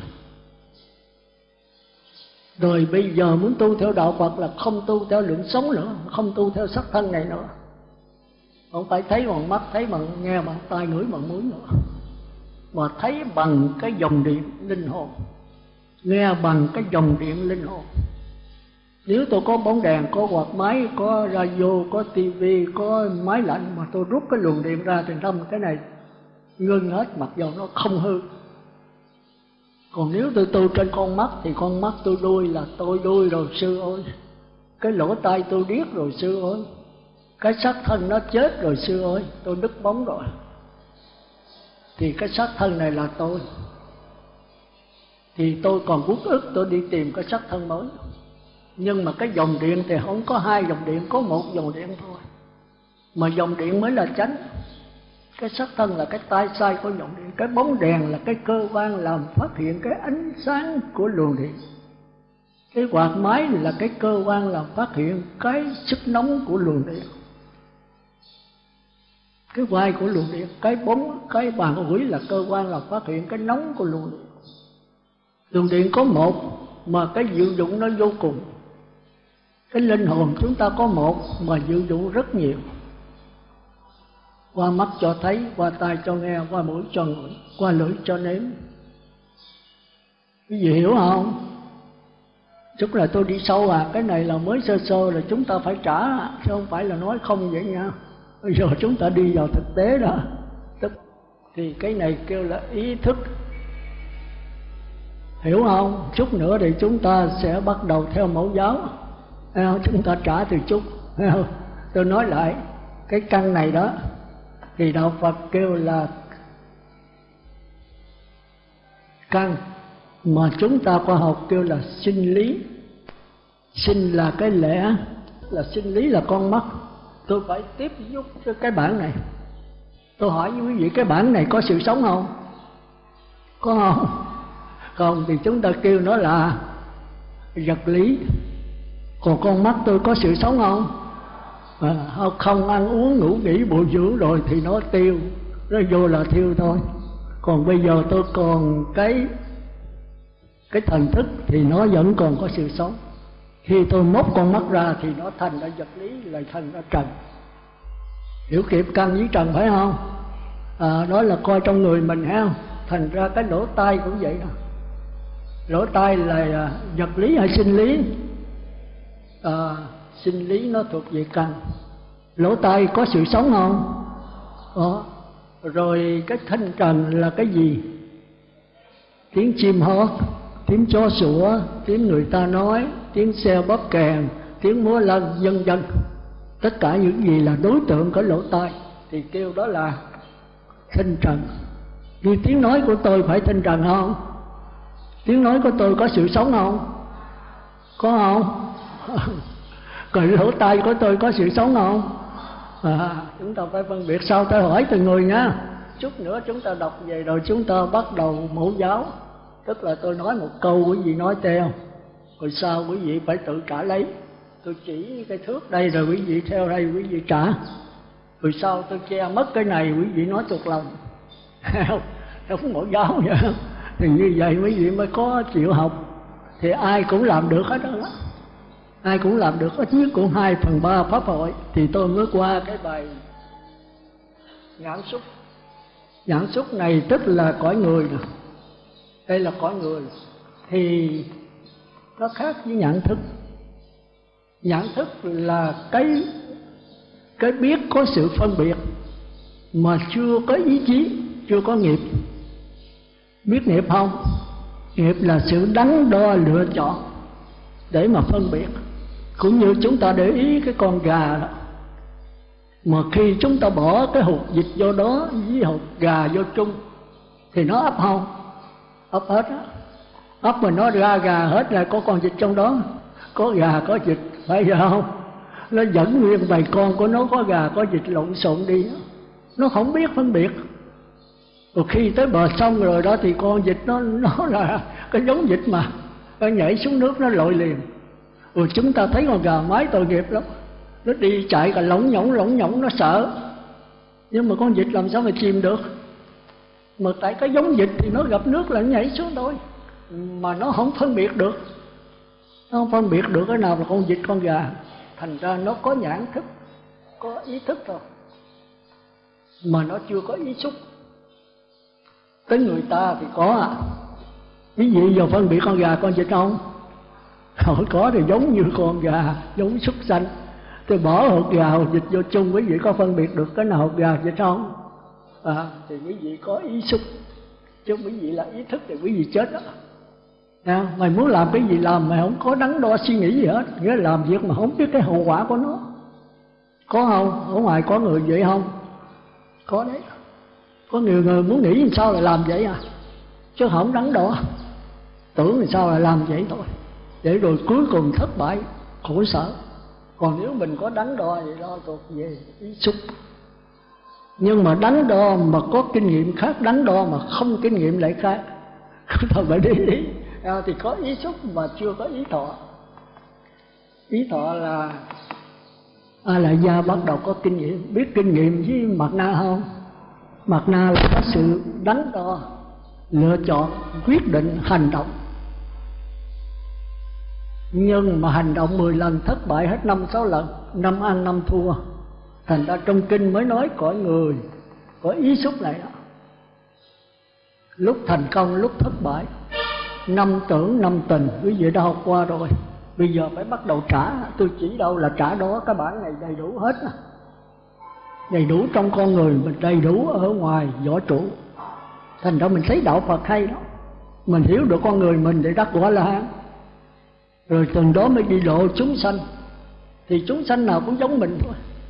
Mà có chúng sanh thì chỉ có ý thức, chúng sanh có ý xúc, chúng sanh có ý thọ, chúng sanh có ý hại. Thì mình phải hạ trình độ mình xuống để mình tùy thuận mà giáo hóa hết. Thì cái này mới là ngon á, mới là Bồ Tát đấy. Còn cái kia mình cứ lo từ từ tới đây của mình xong rồi đắc quả La Hán thôi. Rồi bây giờ phải trở lại. Nếu mà nó là ngạ quỷ xuất sanh thì mình cũng phải làm vô nhãn thức với nó. Thì bây giờ tôi cũng hạ xuống là mẫu giáo với mấy gì thôi. Chứ mấy kỳ trước tôi giảng tôi thấy thất bại rồi. Bây giờ tôi cũng phải cho xuống mẫu giáo. Tức là không ai chối trả bài nữa. Tôi chỉ ai nữa trả bài, chỉ dài. Mày có cái bản này, tôi chỉ cho quý vị đọc đây ở căn trần thức. Thì căn là cái gì quý vị phải định nghĩa. Căn thì khoa học kêu là sinh lý. Đây là địa ngục hữu gián. Có cái biết, có sự sống mà chưa có cái biết. Thì quý vị phải nói được không? Phải được thôi. Thì tôi giảng rồi, bây giờ không nói được thì tôi lặp lại cho quý vị. Trước khi đó tôi phải đọc trước, quý vị đọc theo 3 lần như vậy. Rồi tới tôi không đọc, quý vị chỉ, quý vị đọc ơn 3 lần như vậy. Rồi tới mỗi người phải đọc lấy. Căn đó thì đạo Phật kêu là căn, khoa học kêu là sinh lý, tức là địa ngục hữu gián. Có cái biết mà chưa có có sự sống mà chưa có cái biết thì ví dụ phải nói. Còn tới tiếp căn đó còn có mắt, tai, mũi, lưỡi, thân, tới đây thôi. Cái ý là nó riêng, ý là cái đầu và tổng hành dinh chỗ phát hiện của tư tưởng phân biệt thì đó là cái để riêng. Còn trần đây đó thì khoa học kêu là vật lý, tức là địa ngục vô gián, chưa có sự sống mà chưa có cái biết luôn. Thì gồm có sắc, thinh, hương, vị, xúc. Là mấy cái này không có sự ăn uống, ngủ nghỉ, bồi dưỡng gì hết. Không có cái biết mà không có sự sống nữa. Thì khoa học kêu đó là vật lý. Lý là cái lẽ, vật là vật chất. Cái lẽ không có cái biết gì hết. Thì đây là nếu quý vị mà chết, quý vị có đi vô nhà thương Biên Hòa không? Ai có đi thì biết. Ở chỗ đó có địa ngục vô gián, địa ngục hữu gián. Địa ngục vô gián là sao? Ai có đi tìm mà biết. Đó mấy người đi làm sao? Nó có thấp, tôi nói thêm một lần thì nói độc hay đó là đúng rồi đó. Còn nếu quý vị bây giờ ở nhà mà nổi sinh thường quá điên, cái đó là trong Biên Hòa quý vị có mất ai giống mình thì lúc đó nổi gì người mà cái tâm là thuộc có cái chỉ đạo núi có cái là còn có gì gọi ăn mà cho gì được hết gì có cái biết, có cái gì phát triển, không có sự sống thì nó chơi vô như là không phát. Thành ra mình thấy ông cuộc đời đủ hại hết. Còn có người đó thì cái gì nhận thức có sao con mắt lại thấy bàn nhau vô được chết nó không tưởng được nào vậy mà lơ mơ người ta đập chết liền, chưa có bốc vàng được. Rồi đói quá thấy người ta chiên đồ ăn nào vô giật ăn liền. Có người ta đánh là té nhào cái đó. Thì cái này nó thuộc về nhãn thức, con mắt của ngạ quỷ. Thì quý vị thấy là cuộc sống mình ở xung quanh mình có hết. Còn hai cái này ít có, nhưng mà vô Biên Hòa thì thấy có nhan nhãn trong đó. Quý vị lên rảnh thì nên đi vô Biên Hòa coi cho biết. Để biết mà cố gắng tu. Không khéo mình cũng giống vậy đó. Ở đó ở nhà của bà Còn biết không? Thì có cái bà nằm ở ngoài đó ăn uống nước mì mương không á. Tôi đi bát ngang đó thấy bà múc nước đường mương ở bà uống. Mình gốm á. Mà đường mương ở đó dơ lắm chứ đâu có sạch vậy. Thì chúng ta phải hiểu bà đâu còn cái biết nữa. Ở khác thì bà múc nước đường mương bà uống một cách ngon lành. Còn quý vị thấy là có nhiều người cái thịt chuột mà chết ở ngoài đường lộ nó xé nó ăn. Cái gì không thấy đâu, tôi đi Bác tôi thấy được những cảnh đó. Thành ra tôi mới là ráng lựa cái này để cho quý vị thấy. Quý vị nếu không tu, quý vị khổ sở quá, quý vị có thể bị điên. Nhất là thời buổi này. Thời buổi vật chất lên tùm lum rồi quý vị chịu không nổi. Rồi quý vị có để bị người ta kêu là trầm cảm gì đó, bị stress, khủng hoảng, bây giờ lên khơi. Người phương Tây nhiều nhất, bị họ hưởng thụ nhiều quá. Rồi phương Đông bây giờ cũng bắt chước. Thì mình cố gắng học cái này để mình tránh. Quý vị có thể nhịn đói 100 ngày không điên, mà bởi vì khủng hoảng cái óc rồi là quý vị điên liền 5 phút. Coi chừng chỗ đó. Thành ra 5 căn 5 trần không quan trọng, mà 5 trần tiến trình 5 quẩn mới là quan trọng. Thì quý vị lọt vào cái sắc quẩn là quý vị kẹt. Không địa ngục thì cũng ngạ quỷ, không ngạ quỷ súc sanh, không súc sanh Atula, là nằm trong cái này. Có 18 giới này thôi. Còn khi qua cái này là qua cõi trời, cõi người với cõi trời dục giới. Còn qua cái thọ này đó là trời sơ thiền, nhị thiền, tam thiền. Còn qua cái ái này đó là tứ thiền, sắc giới và tứ không. Kỳ này là phải đi hết nha, phải đành hết đó. Mà tôi giảng cái này là chắc có ý gì gặp tôi chắc cũng 20-30 lần đó. Vì trả bài nữa, mà thể chậm mà nó quý hơn. Tôi muốn sao quý vị thoát được cái này đủ rồi đó. Rồi quý vị qua tới cái này, thì cái này quý vị có thể đi vào quả thánh đầu tiên nhập lưu. Còn từ đây là không trông mong gì, không qua đạo Phật được. Còn cái này có thể qua quả thánh nhập lưu, nhất là 2 từng thánh đạo. Còn cái thọ này có thể rừng thánh thứ nhì và thứ 3. Còn cái ái này đó là A-la-hán. Nhưng mà thời buổi này chắc khó ạ. Cái ái này là cõi trời sắc giới và vô sắc, tứ thiền sắc giới và vô sắc. Nhưng mà phải có bậc Như Lai thì qua máu. Còn không thôi, phải có A-la-hán chỉ dạy mình. Còn không quý vị nằm ở cõi trời.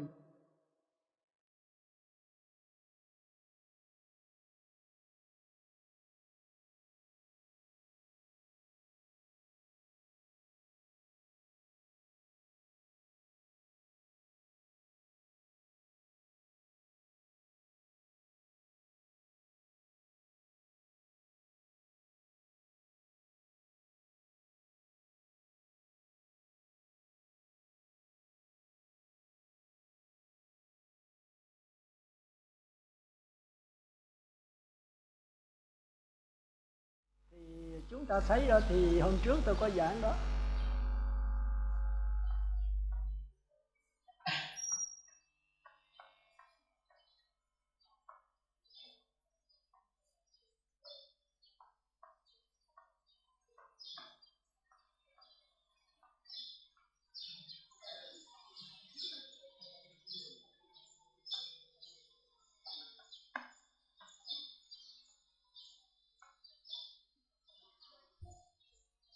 Còn cái biển đó là bao trùm hết cái này.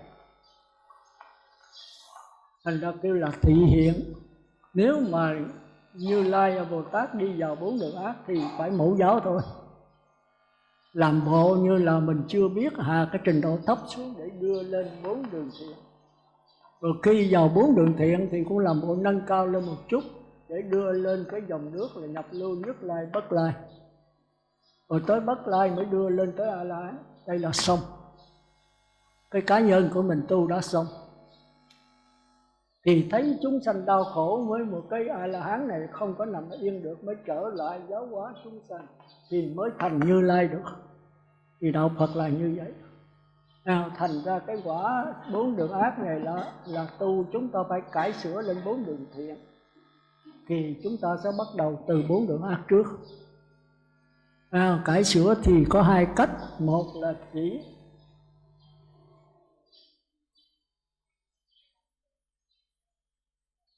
chỉ, hai là quán.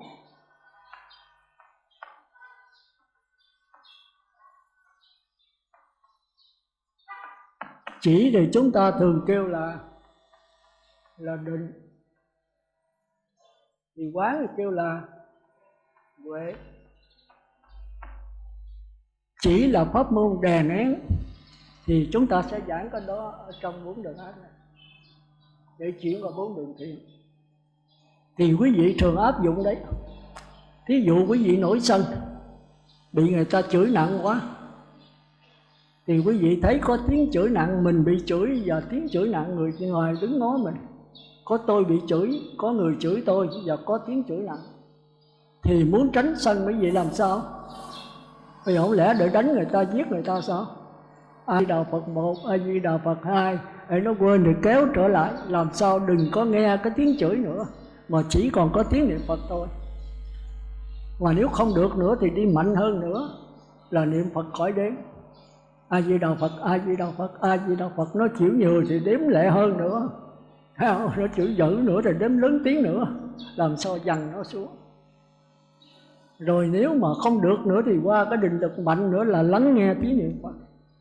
Tiếng niệm Phật ở trong A Lại Gia mình phát ra, mình tống vô nó tràn ra, thì không có cái tiếng chửi thề nào xen vô nữa hết. Mình chỉ còn tập trung mạnh, tập trung kỹ, tập trung lâu, tập trung sâu vào tiếng niệm Phật. Mà nếu chịu không nổi nữa thì sao?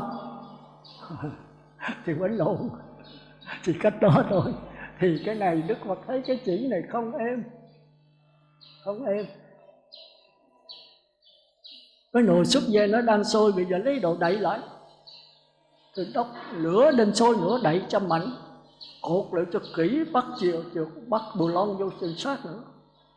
Mà khi mà nó cứ nấu hoài nó phải nổ thôi.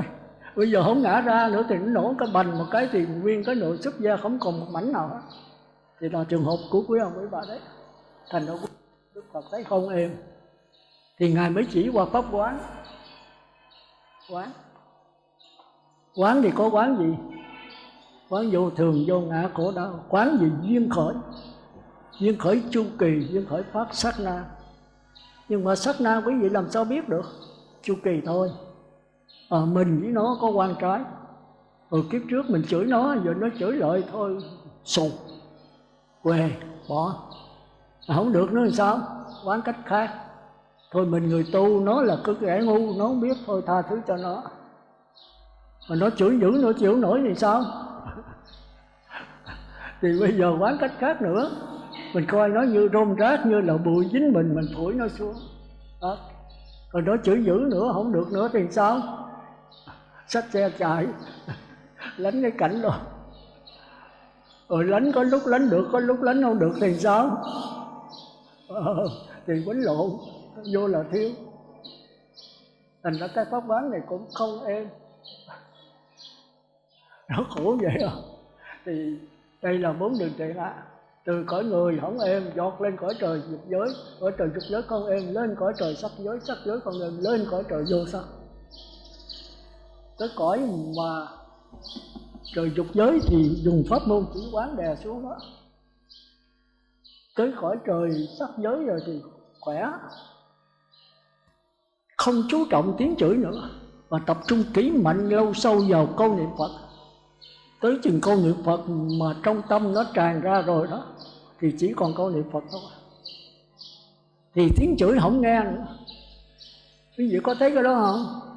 Ví dụ đứa nít đi, nó quậy, quý vị muốn cho nó đừng quậy, bây giờ làm sao?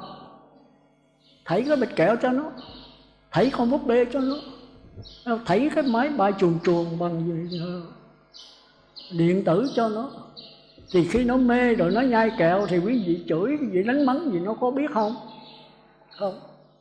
Quý vị thấy mấy người đánh cờ bạc không? Ngồi luôn suốt đêm, 5 giờ chiều tới 5 giờ sáng, 4 lỗ tai không ra. Bây giờ ngoài có xảy ra thì kệ cha nó, tao mê trong này thôi. Có không? Có mê không? Mấy đánh cờ tướng có ai quên đánh cờ tướng không? Mấy ông nào mà rành nhất. Còn mấy bà mấy cô thì bà bài tứ sắc. Có ai đây biết đánh bài tứ sắc không? Tôi hồi nhỏ tôi thấy như vậy kêu không bao giờ về. Ở nhà sao chỉ kệ nó, tao đánh rồi tao không biết trời đất là cái gì hết. Thì nó giống lạc vô với tụi xì ke ma túy. Khi mà nó tới cử rồi đó, nó hút thì trời đất thì nó không biết. Nó ra ngoài đường lộ nó múa, mấy đứa con gái 14, 15 tuổi tôi đi bắt vô hẻm tôi thấy trời nó múa vậy à. Tôi tưởng nó bệnh thần kinh. Tôi hỏi mấy bà nói không có đâu sư ơi, nó đã rồi đó. Tôi nói đã cái gì, nó chích xì ke đó sư. Tôi nói trời, con gái mà chích xì ke, bây giờ nó đủ hết. Thì cái đó là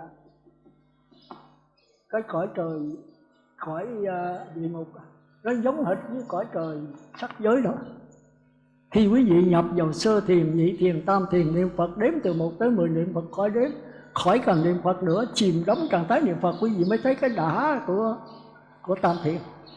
Nhưng mà cái đã này sau khi xả ra, nó làm cho cơ thể mình càng ngày càng cao thượng thêm. Thì tụi ngạ quỷ nó cũng vậy, nó đã thì cũng giống như cõi trời sắc giới vậy.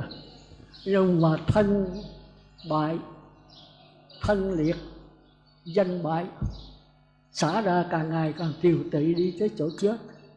Nhưng mà cái cảm thọ nó cũng na ná vậy. Thành ra ta kêu là ghiền.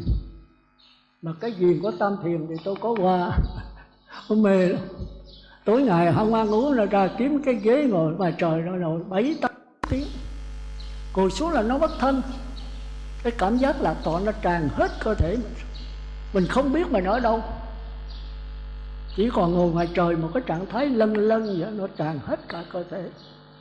Thành ra cái cõi này cao. Vì cái cõi này đó ai chửi gì chửi, mình cứ mê trong đó không có nghe tiếng chửi nữa. Thì cái cõi này là ngon. Nhưng có chữ nhân là khổ, là nhân sao cái gì biết không? Ở lâu trong đó nó nhàm chán, chán chết mòn. Mới đầu nhập thì khoái lắm.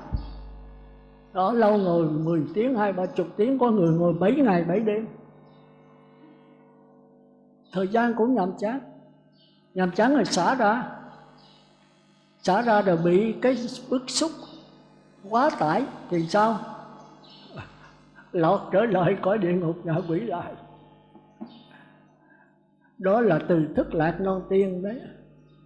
Lưu Thành Nguyễn Triệu cũng về cõi tiên rồi rớt xuống trần thế lại. Cô Giáng Tiên cũng vậy, từ cõi trời đi xuống cõi trần thế chơi.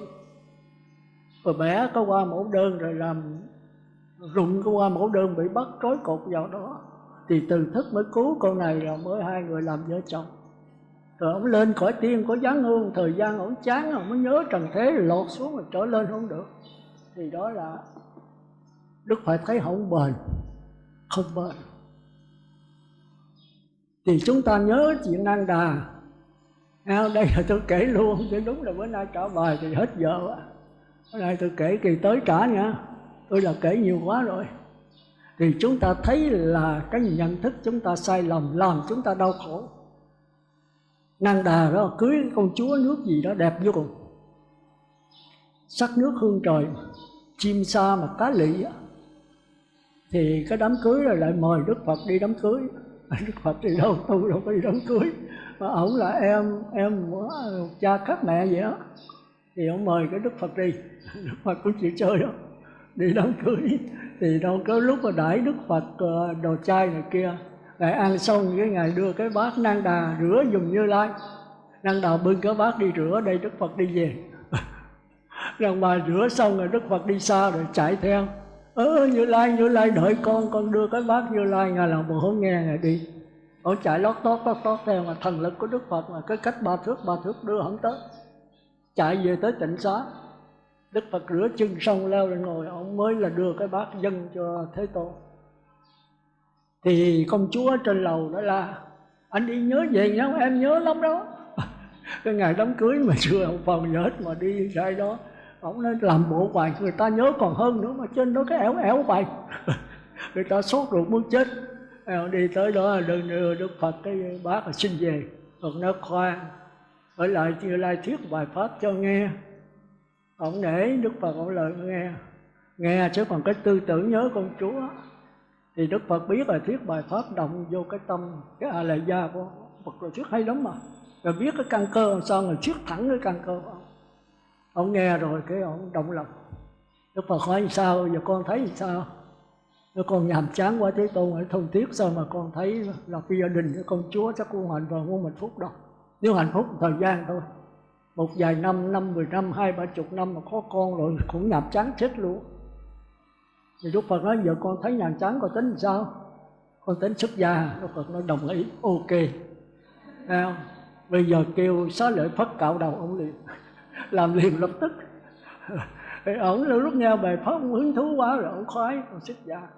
Tới nửa đêm còn thiền với Tư Tỳ Kheo, rung chuông 11 giờ thức dậy ngồi thiền.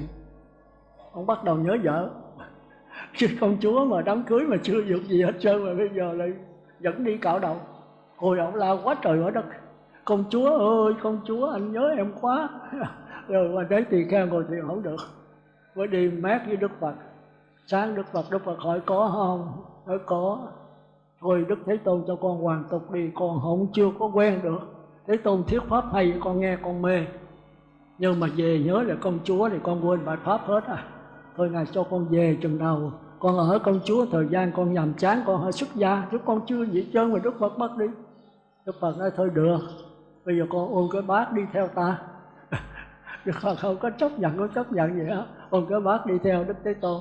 Thế Tôn mới dẫn qua cái đám rừng đó, có con khỉ cái đó, khỉ thì nó xấu, mà cái rừng cháy rồi nó chạy ra nó bị cháy hết nửa cái mặt, đen nám hết mọi nơi mặt. Đức Phật nói con có thấy con khỉ cái không, bị cháy không? Nói con thấy. Thì con nghĩ con khỉ cái mà bị cháy cái mặt này so với công chúa con ai đẹp hơn? Rồi Đức Thế Tôn nói chuyện gì kỳ khôi. Con khỉ cái nó đã là xấu rồi mà nó cháy ở nửa cái mặt, mà Đức Thế Tôn so với lá ngọc cành vàng, công chúa của con. Thì Đức Phật cười, không nói gì hết. Thì Ngài mới dẫn cái Ngài dùng cái thần lực của Ngài đưa ông Nan Đà lên cõi trời.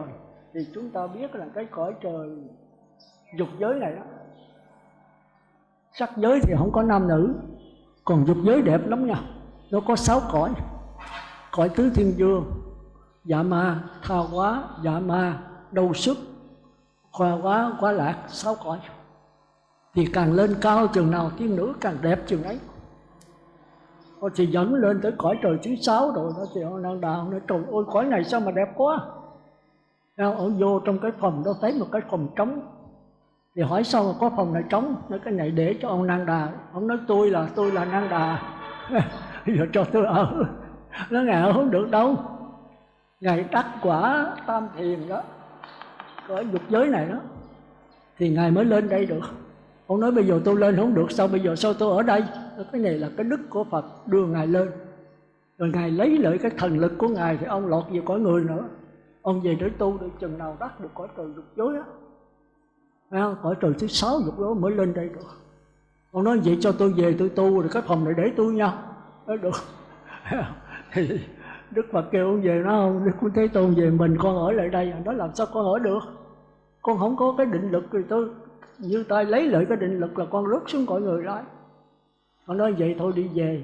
Đức Phật mới dẫn xuống địa ngục. Cho ông coi biết địa ngục 18 tầng như quý vị thấy ở trong cái bản sau đó.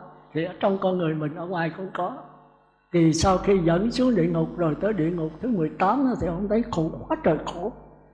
Hành hình rồi nó nấu giặt dầu, nó xéo từng miếng thịt. Rồi nó có cái giặt dầu nấu sôi bùng bụt mà không có người. Thì nó mới hỏi mấy ông địa ngục sao cái giặt dầu nấu mà không có hành hình ai hết vậy?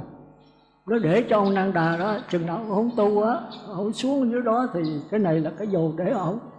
Ông nói tôi không phải Nan Đà nha, chắc cái này lộn tên đó. Thì cuối cùng tới Thế Tôn hỏi con tính sao? Con nói thôi Thế Tôn ơi, con không muốn làm tiên nữa, không muốn công chúa nữa, mà cũng không muốn xuống địa ngục nữa, con muốn làm Phật thôi. Ông nói vậy thì được, bây giờ con trở về với ta, con làm Phật thì cô phải vào giáo hội. Con nói thôi giờ con chịu tu quá đó, con không có muốn làm tiên, con không muốn công chúa của con nữa, mà con không muốn con khỉ cái, mà con không muốn địa ngục nữa, con muốn làm Phật thôi. Đó, Đức Phật mới dẫn về. Thì có mấy tháng sau nó đắc quả La Hán rồi. Vì thấy cái thần lực của Đức Phật như vậy đó. Thành ra mình đi tu đó, Đức Phật nó có 4 điều khó: nhân thân năng đắc, thiện duyên năng ngộ, Phật quốc năng sanh, Phật pháp năng văn. Có 4 cái. Nhân thân năng đắc là được cái thân như con người là rất là khó. Rồi có cái cô gì bữa đó lại vô rồi tự giận 2 lần. Gặp tôi bữa nay có đi không ha? Tôi giảng cho cổ. Hôm tôi nói là dặn cổ mùng 7 vô nghe đó. Vì tôi không có thì giờ mà tiếp chuyện từ người là tôi không có sức khỏe. Cổ mang thân người mà cổ tự giận tới 2 lần. Ghê vậy, tự mình uống thuốc độc chết mà cổ đâu phải là xấu, cổ đầy đủ căn lành, dân thân năng đắc. Mà thiện duyên năng ngộ là sanh ra mắt tai mũi lưỡi đầy đủ, không có khuyết tật. Thì cái này là một cái khó thứ hai. Rồi Phật Pháp nan văn là nghe được bài Pháp của Đức Phật là rất khó. Thời này bây giờ vẫn còn Pháp môn tịnh độ vẫn còn. Người giảng không giỏi thôi. Đức Phật thì giảng giỏi, tôi giảng không phần 1 phần ngàn Đức Phật này, nhưng mà còn cái đường lối cho mình đi. Mình có thể tu là 4 đường thiện này. Từ cõi người cũng mà nếu niệm Phật thì vẫn giảng sanh như thường, vẫn về cõi Phật như thường. Nếu không giảng sanh thì tôi xin xuống địa ngục. Mà không phải tôi, mà đó là Phật Thích Ca. Ngài không bao giờ nói gạt mình đâu. Thành ra mình làm sao mà thoát khỏi 4 đường này. Mình qua nhãn xúc, ý xúc và ý thọ. Ý xúc thì dễ thôi. Cái gì giữ 5 giới, không làm 5 điều ác, phải làm 5 điều lành. Rồi quý vị phải thuộc cái tiến trình 5 quẩn. Đây là tiến trình 5 quẩn đó. Đây là sắc quẩn. Đây là thọ quẩn. Đây là tưởng quẩn. Thì trong tưởng này có hành, có thức trong đó. Đây là cái tiến trình khác của 5 quẩn. Quý vị thấy tôi giảng rồi cũng gom vậy đó thôi. Nhưng càng ngày tôi càng đi sâu hơn, càng ngày càng làm cho nó sáng tỏ hơn. Có vậy thôi nha. Thì bây giờ nói gần, muốn đi xa thì phải bắt đầu từ gần, tức là từ cái này. Thì tới là chúng ta bắt đầu trả cái này, nhưng mà trả cho thật rành nha. Do duyên căn là khoa học kêu là sinh lý, là có cái chưa có cái biết mà có sự sống. Chẳng hạn là mắt, tai, mũi, lưỡi, thân, ốc. Nhưng ốc thì nó là thuộc về tư tưởng. Rồi tiếp xúc với trần thì khoa học kêu là vật lý, là chưa có sự sống, chưa có cái biết. Đó là sắc thanh hương vị xuất phát. Rồi khi hai cái này tiếp xúc với nhau, giao thoa nhau thì sinh ra cái nhãn thức nghĩ, là cái biết mà chưa có phân biệt. Đó là nhãn thức nghĩ sĩ biệt thân. Rồi tất cả những cái cảm giác này đó, cảm giác lờ mờ của ngạ quỷ, tức là chưa có sự phân biệt, mới đưa lên cái ốc là ý căn. Thì nó tiếp xúc với pháp trần là nó sửa sắc thanh hương vị xúc này lại thành ra tư tưởng, sự phân biệt. Phân biệt lờ mờ đó kêu là ý thức, tức là xúc sanh. Lờ mờ là sao? Dạ thưa, lờ mờ là chưa có sự ý chí cải sửa, chưa có nghiệp, chưa có sự đắn đo lựa chọn hành động để tạo nghiệp. Thì cái này kêu là ý thức, tức là cái tư tưởng của loài súc sanh. Rồi sau đó mới qua ý xúc là cõi người. Thêm cái a la gia, thêm cái mạt na vô, tức là có sự tư tưởng mà có đắn đo lựa chọn suy nghĩ hành động để tạo nghiệp. Thì đó kêu là ý xúc, chứ không phải là ý thức nữa. Thì thôi tới đây là để về sau. Chúng ta tới đây là được rồi nào. Tôi nói lại rồi thì tới trả nha. Rồi tới tôi vô thẳng không có giảng dài nữa thấy không? Là do duyên căn. Khoa học kêu là sinh lý, thì thường kêu là địa ngục. Địa ngục gì? Địa ngục hữu gián, tức là có sự sống mà chưa có cái biết, gồm có mắt, tai, mũi, lưỡi, thân và ý. Nhưng mà ý nó thuộc vào phần đầu não. Tiếp xúc với trần thì khoa học thường kêu là vật lý, tức là chưa có sự sống, chưa có cái biết. Chưa có sự sống mà chưa có cái biết. Thì đó là sắc thanh hương vị xúc pháp. Thì chúng ta nhìn ở ngoài chúng ta biết, nhìn trong con người mình biết. Con người mình thí dụ sắc là cái gì? Sắc là cái gèn, là cái cứt rấy, là cứt nổi thuộc về sắc, phải không? Thinh là cái tiếng nói của mình, Còn cái hương đó tức là cái mùi của mình ngửi, mùi nhang, mùi này mùi kia ở trong con người mình. Rồi vị thì là cái mùi chua cay đắng chát mặn nồng. Còn xúc đây là trơn láng mịn màng mình tiếp xúc hàng ngày. Thì những cái này có cái biết không? Có sự sống không? Thì chúng ta kêu đó là trần, và khoa học kêu là vật lý, tức là địa ngục vô gián. Nó không có sự sống, nó phải hàng ngàn hàng tỷ năm nó mới tiến lên được cái căn này. Rồi cái căn này phải hàng ngàn hàng tỷ năm mới tiếp xúc với trần, mới sanh ra cái ngạ quỷ. Thì chúng ta thấy ngạ quỷ cũng lâu năm mới được á, chứ không phải giỡn đâu.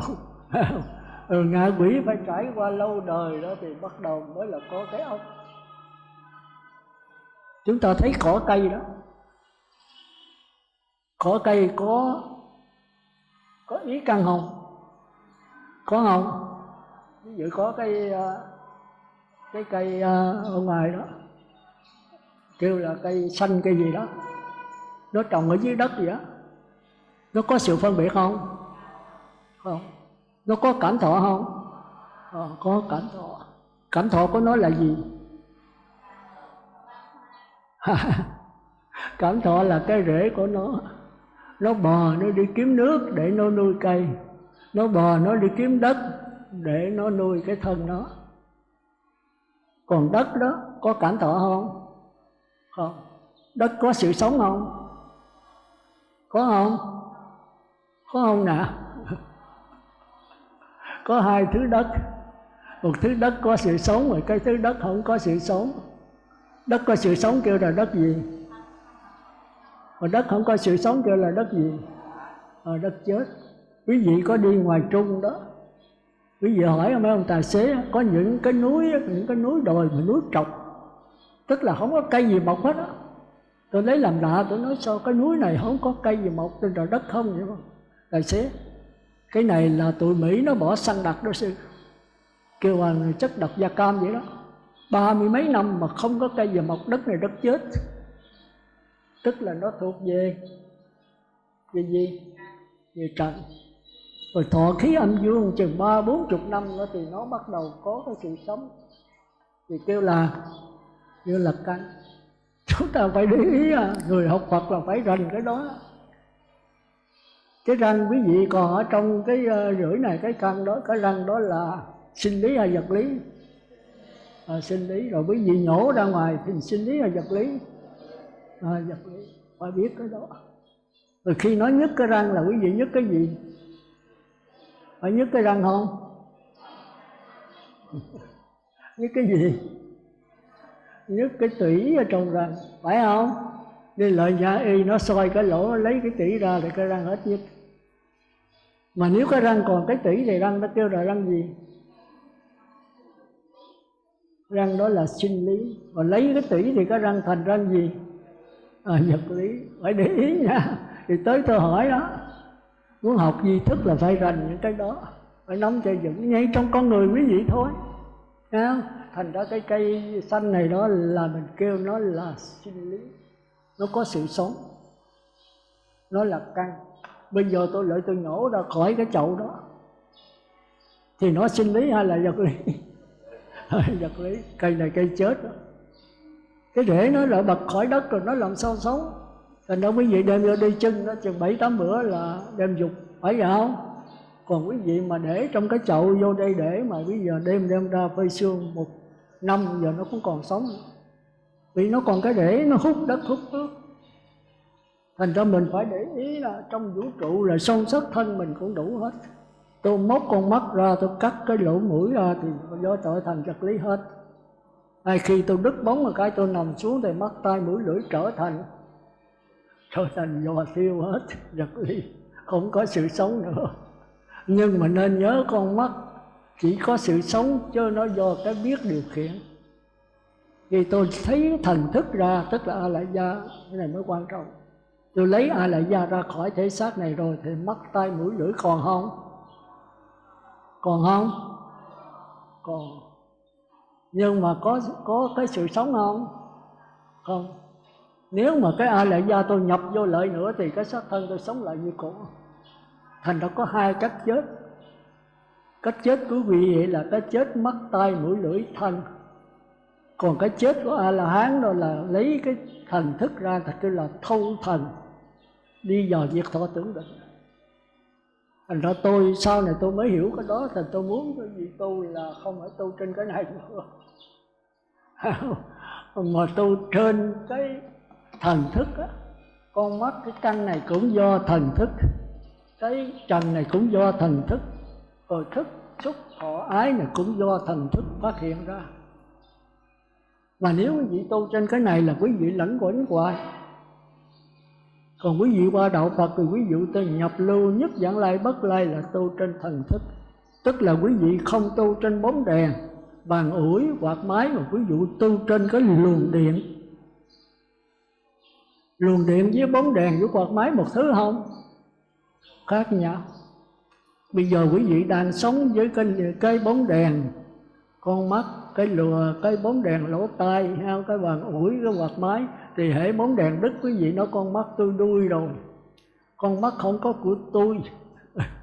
Con mắt đuôi chứ cái biết không có đuôi. Còn quý vị lấy con mắt làm mình thì đứt bóng con mắt nói tôi đuôi rồi, không có tôi trong đó đâu. Có con mắt đuôi thì có, chứ không có tôi đuôi. Rồi xác thân này chết nói tôi chết rồi, cái xác thân chết chứ cái biết, cái xác thân chết cái biết không có chết. Nếu quý vị tu theo có biết quý vị là Phật, đây là Thái tử Địa Đạt Ta đã tìm ra đạo Phật. Nhưng mà không phải dễ vậy đâu, nói vậy chứ không phải vậy.